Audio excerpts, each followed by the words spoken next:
কাশ্মীরের পেহেলগামের সন্ত্রাসী হামলাকে কেন্দ্র করে উত্তপ্ত দক্ষিণ এশিয়ার ভূরাজনীতি। ভারত পাকিস্তানে পাল্টাপাল্টি হামলার হুঁশিয়ারিতে বাড়ছে ভয়াবহ যুদ্ধের শঙ্কা। সীমান্তে বেড়েছে উত্তেজনা, গোলাগুলির ঘটনাও ঘটছে সেনাদের মধ্যে। এমন মুহূর্তে দুদেশের সরকারকে ফোন করেছেন যুক্তরাষ্ট্রের পররাষ্ট্রমন্ত্রী মার্কো রুবিও। কিন্তু কি কথা হলো তাদের মধ্যে? বিস্তারিত আরিফ হাসানের প্রতিবেদনে। গত 22 এপ্রিল কাশ্মীরের পেহেলগামে আচমকা ঘটে যাওয়া এক সন্ত্রাসী হামলায় প্রাণ হারান ২৬ জন পর্যটক। হামলার পর অস্থিরতা ছড়িয়ে পড়ে ভারতসহ গোটা দক্ষিণ এশিয়া জুড়ে। এই ঘটনার পর আঙুল ওঠে প্রতিবেশী পাকিস্তানের দিকে। পুরনো বিদ্বেষ, অবিশ্বাস আর সীমান্ত উত্তেজনার পটভূমিতে এই হামলা যেন নতুন করে উস্কে দেয় দ্বিপক্ষীয় সম্পর্কের টানাপোড়েন। ভারত ও পাকিস্তান দুই দেশই পরমাণু শক্তিধর। অতীত অভিজ্ঞতা অনুযায়ী এই দুই প্রতিবেশীর মধ্যে সামান্য উত্তেজনাও দ্রুত রূপ নিতে পারে বড় ধরনের সংঘাতে। ফলে পেহেলগাম হামলার পর পরিস্থিতি নিয়ে উদ্বেগ বাড়তে থাকে আন্তর্জাতিক মহলেও, বিশেষ করে যখন দুই দেশ থেকে আসে পাল্টাপাল্টি কড়া হুঁশিয়ারি।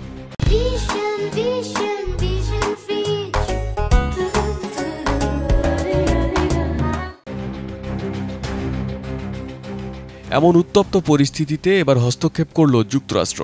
কূটনৈতিক দিক থেকে এটি একটি গুরুত্বপূর্ণ পদক্ষেপ। যুক্তরাষ্ট্রের পররাষ্ট্রমন্ত্রী মার্কো রুবিও ফোন করেন ভারতের পররাষ্ট্রমন্ত্রী এস জয়শঙ্কর এবং পাকিস্তানের প্রধানমন্ত্রী শেহবাজ শরীফকে। পৃথক আলাপে তিনি উভয় পক্ষকে সংযত ও দায়িত্বশীল আচরণ করার পরামর্শ দেন। ভারতীয় সংবাদ মাধ্যম এএনআই এর তথ্যমতে রুবিরিওর বার্তায় ছিল স্পষ্ট দুটি দিক। প্রথমত, ভারতকে সন্ত্রাসবাদের বিরুদ্ধে সমর্থন অব্যাহত থাকবে। দ্বিতীয়ত, পাকিস্তানকে অবশ্যই এই হামলার তদন্তে সহযোগিতা করতে হবে এবং সহিংসতাকে প্রকাশ্যে নিন্দা জানাতে হবে। মার্কিন পররাষ্ট্র দপ্তরের মুখপাত্র ট্যামি ব্রস জানান, রুবিও ভারতের প্রতিশোধমূলক পদক্ষেপ নেওয়ার বিষয়ে সতর্ক করেন।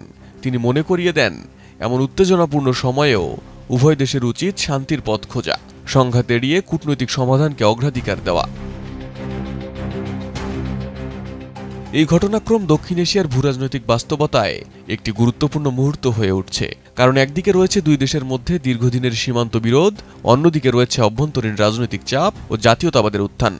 এর মধ্যেই একটি সন্ত্রাসী হামলা কতটা বড় কূটনৈতিক সংকট তৈরি করতে পারে, পেহেলগাম তার এক বাস্তব উদাহরণ।